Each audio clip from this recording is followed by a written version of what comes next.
Okay, hopefully, part 3. Okay, I'll talk as fast as I can. Why do sounds, smells, and excessive talking really hurt the nerves of a Heyoka empath and empath? For all those that are just catching up or coming for first time, welcome. Go ahead and subscribe if you want like incredible insight that you can't get anywhere else as an empath or Heyoka empath as well. Now, I also advise you to go look at the other 2 videos to make sense of this. Okay, so let's pick it up where we had no sleep, okay?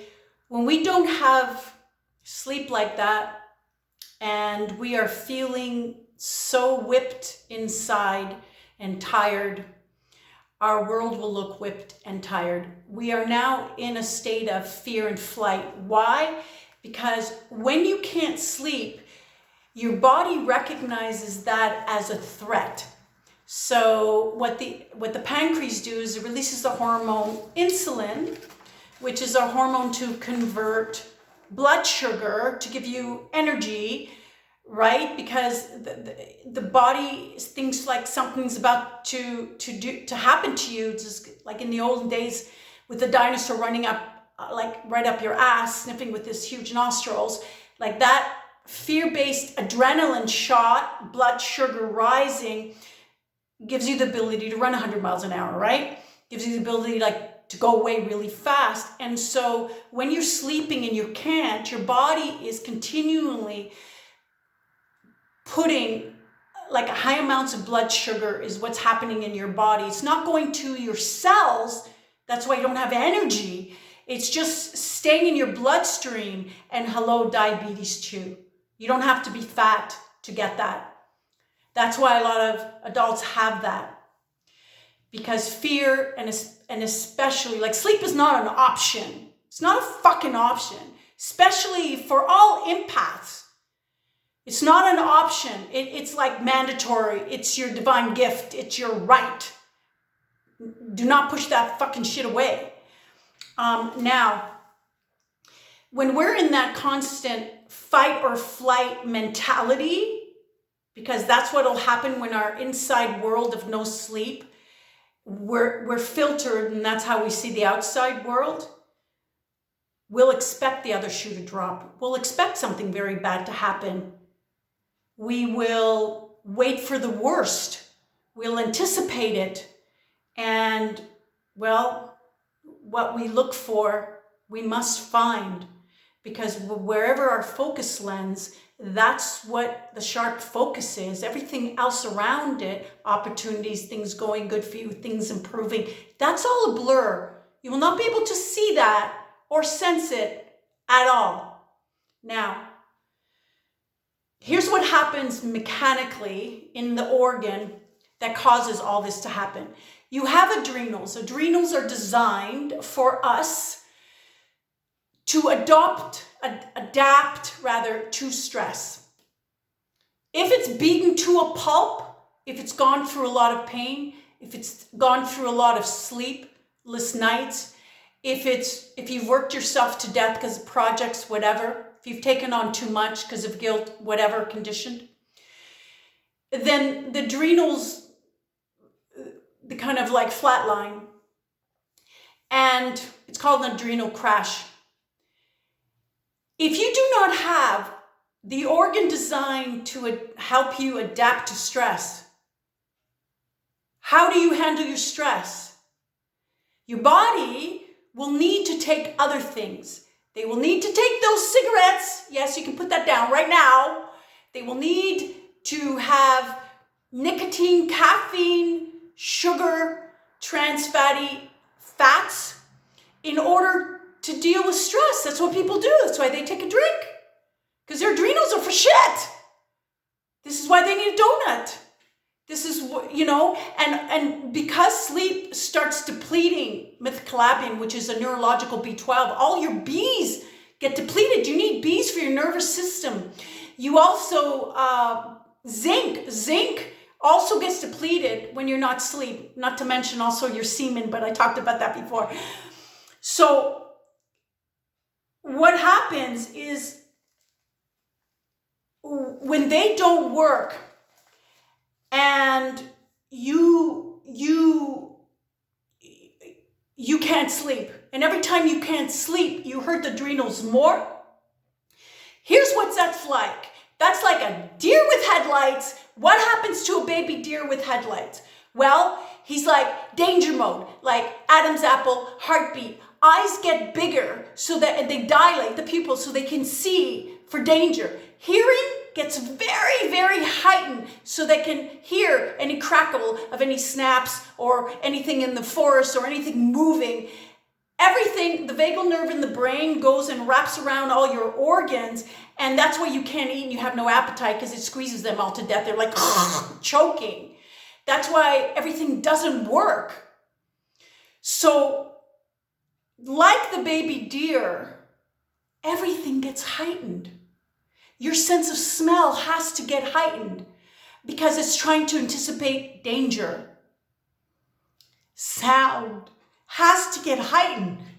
You know, when someone says, hey, and you jump because you're in danger mode, you're in fight or flight because you don't have adrenals that work properly.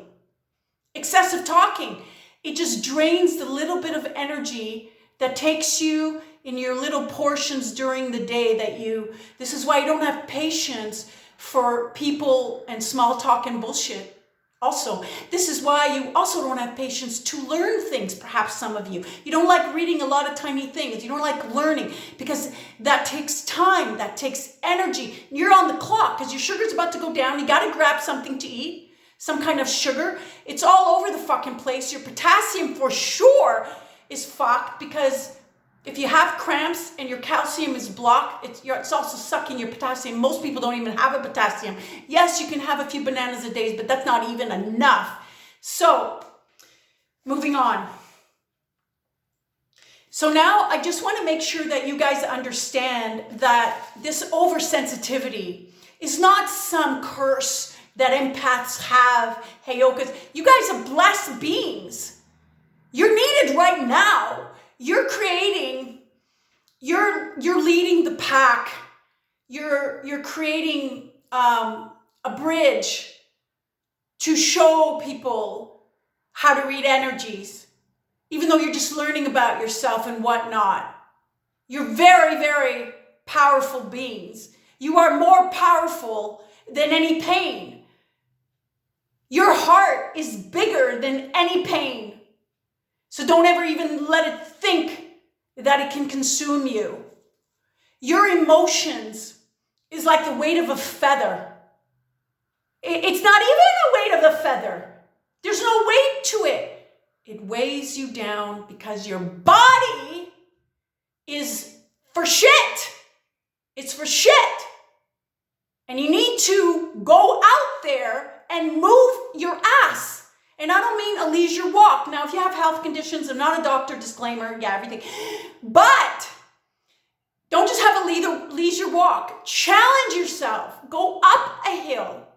Go upstairs. Don't run. Walk it. If you have knee issues, bike. Get your body in gear. Train your body. Use weights. Because you need to understand, running is one thing. But when you lift weights with every single part of your body, you allow the energies trapped in there to expel itself.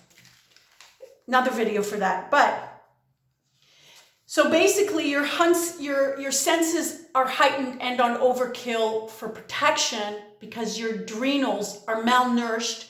They haven't been restored. Adrenals need sleep. And if you have adrenal issue, for sure you now have thyroid issue. And a thyroid issue, two things. A thyroid issue can get you very depressed. It's not really the thyroid issue, but it goes with depression because moods are up and down. Because what gets your moods up and down is because your sugar levels are up and down.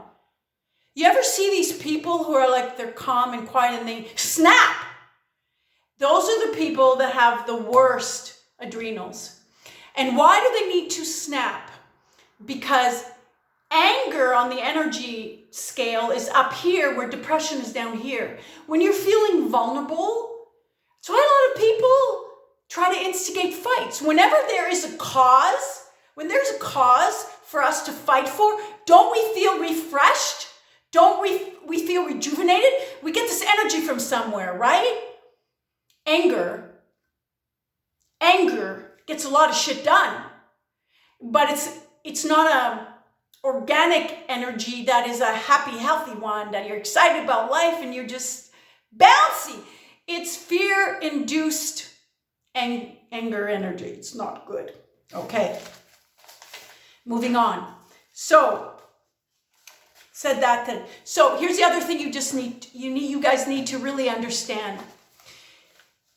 On an integral, is that the right word? On the integral level, we will, as human beings, Heyokas, empath, but just the raw human, we will always have a need for an internal struggle, or a struggle. Let's just say struggle. Look at how we came into this world. We had to struggle through the canal.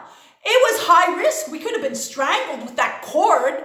We could have had a foot up our nose. We could have we don't know what could have happened in that birth canal.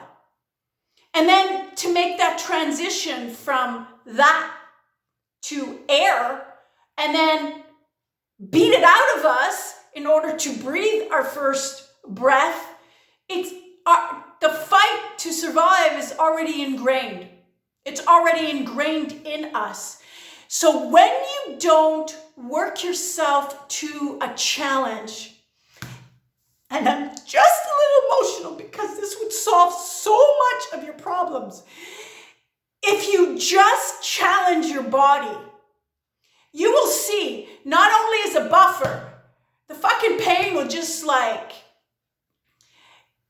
it will dent the arrow. It will distinguish the stinger because of the buffer of the muscle. It will shield your heart. It will shield your aura. It will just be protective overall. And you will feel safe with your abilities. They won't have to be maxed to anticipate in that because your body is not up to the level of your fucking abilities. So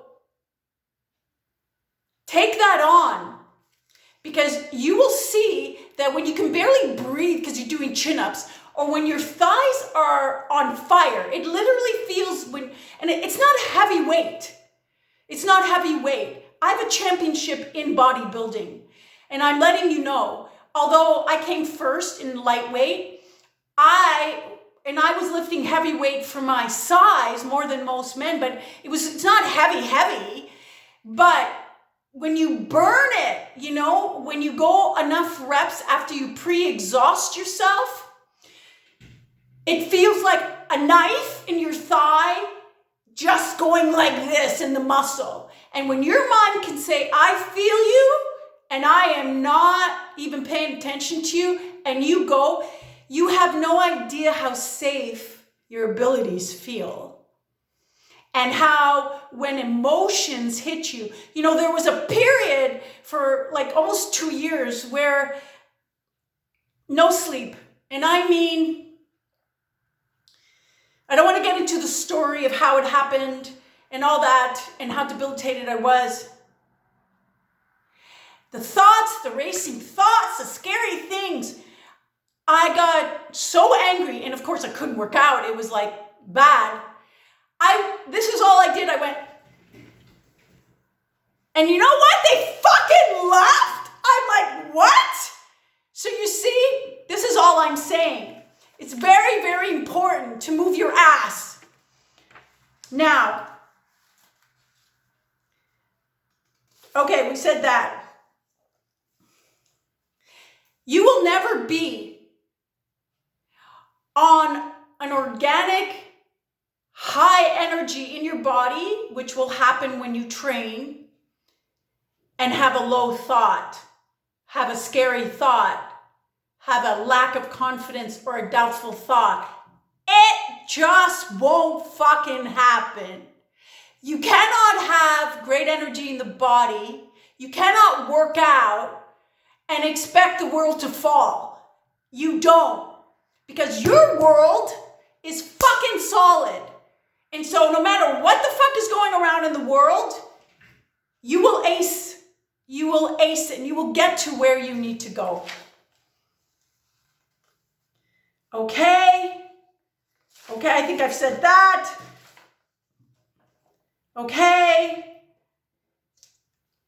And here's the other thing that's very, very important. You only get one body. You do know that, right? So when you replenish the physical body you came in, it will be strong enough to pull in the good energies. And the other important thing is it will bring fragmented parts of your soul together. Because the thread of your tapestry, it's strong. Okay, it's not like thin thread, it's like dental floss waxed. Okay, it's strong shit. And then you will be able to transmute those painful energies. I think we're good. And here's the most important reason as to why, for all my Heyokas out there, for all my empath babies, young adults, you're like my heart. Even if you're older, you're still my babies.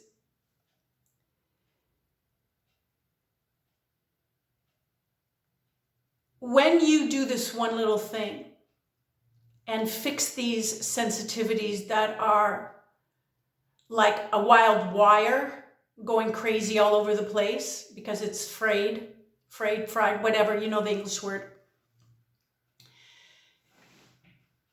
you will have a completely different life because you will become the hunter, not the hunted. And once you know who you are, nothing can fuck with you. And I mean nothing.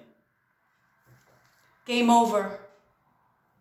I salute you, my spiritual heroes. That's what you are. Spiritual heroes. I was going to say, my spiritual hustlers. Whatever vibes well. Mwah! Love you. Bye.